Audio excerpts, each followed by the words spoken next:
Les cuento, 4x4, 4 entradas y la palabra va a ser cine. Palabra cine. Y espero les guste el anime, porque el lugar es la aldea de la hoja. La aldea de la hoja. Cine, aldea de la hoja.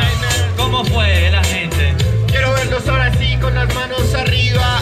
Ey. Wow, wow, wow, wow, wow, wow, wow, wow, wow. Y se lo damos en 3, 2, 1. Luego. Voy a desatarte porque tengo la razón para matar a este niño que no tiene condición. Ya se fue Jigsaw en esta ocasión, pues en este corte de sangre vas a sentir la pasión.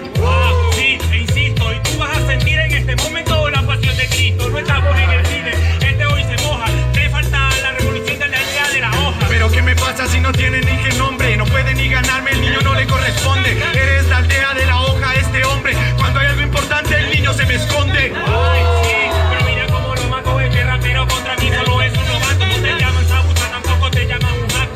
Sí, cómete tu ramen de Chiraco. No me gana nada, no tiene la improvisada. Y piensa que el rapero nunca es mi camarada. Te dicen Sakura cuando entras en la entrada, porque toda una temporada nunca hiciste nada. Sí, hermano, pero este de Venezuela que se espera de una viene y te da la escuela. Me llaman Sakura cuando rapeo bandera, porque vaya donde vaya represento a la primavera. Primavera, claro, pero contra yo me exijo. Si no puedes ganarme, yo ahora mismo sí me rijo. No puedes ganarme porque en batallas me exijo. Boruto no puede superar el karma de un hijo. Ay, sí, pero en la condición, hijo de puta, no puedes contra mí en la improvisación. Te encontraste con el mejor en la improvisación. Hoy yo soy como Naruto, pero en su modo varión. ¡Viejo!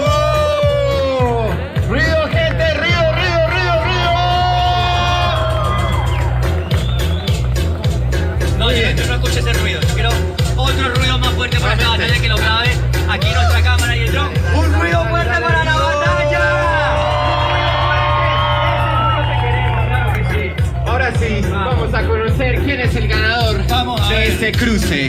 A la cuenta de 3, 2, 1. JD.